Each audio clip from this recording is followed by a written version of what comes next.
we go, part 4 of art materials I use with my patients and my clients.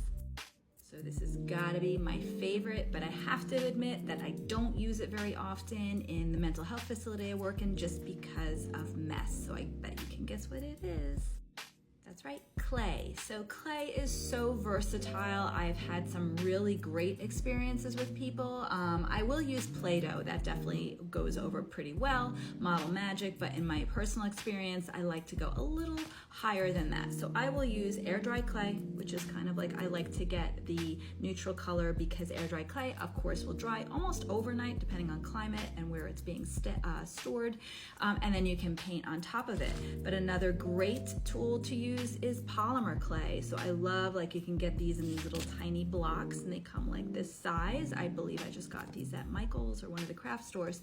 But the great part of this is it has a couple of ways you can use it.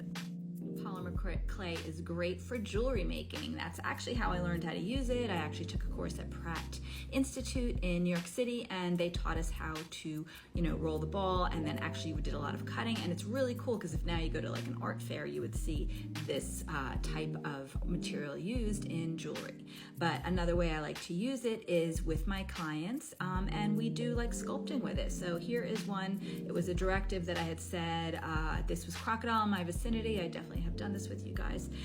So this was my little lasso that was on my figure that I had done. It was kind of cool. So the thing is I never baked it. Polymer clay should be baked, and I didn't, and here's what happens.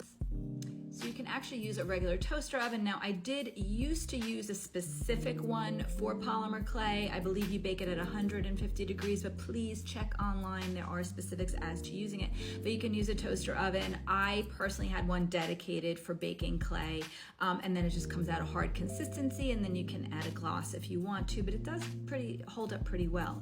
But this one, you can see, I actually made this like 6 months ago, and it is still really pliable.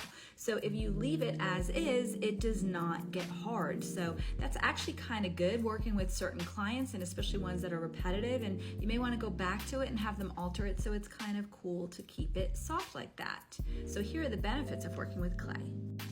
So number one, it's that sensory thing, like I had said, that tactile feel that goes to lots of different senses. This is also triggering with some clients, so I do advise that you research this before you use clay with certain populations.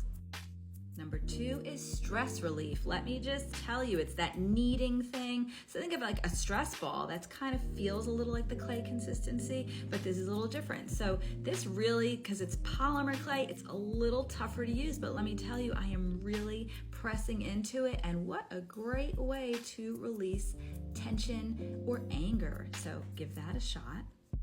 Want to know how to practice mindfulness? Use some clay because it really centers you and makes you switch your focus intentionally onto the piece. So say you wanted to knead this into a certain shape. So say you were going to do, say, a ball or something. So you need to really focus. So how am I going to start that ball? It's rolling it in your hands, obviously, but here I just kind of cupped it like this. But it is requiring a lot of focus, and that puts your mind elsewhere. It's a great distraction. Clay is really good for people who have physical challenges. So it's really great to work on for fine motor skills, people who are challenged, maybe people who have had a stroke and are having issues with their hands, arthritic things, or even like little kids who just don't have that fine motor skill thing down. Clay is such a great tool, and let them just kind of play with it. Don't even give them a directive. Just say, hey, I want you to feel it. See, I've already made this super pliable within the time I've been talking to you guys. And the last thing clay is great for is symbolism. So people can use this when they can't verbalize things. Maybe they can shape it. Did you ever have a dream and you're like, oh, there were these really like odd shapes that were coming up? Try it, use some clay and see what it brings you. And it really jogs the memory too. So that's why I said sometimes it's triggering in some of your patients. I really encourage you to do your research before you work with certain populations. Anyway, stay tuned tomorrow. I have more about art materials that I use with my patients and clients. I'm Jean, and I'm an art therapist.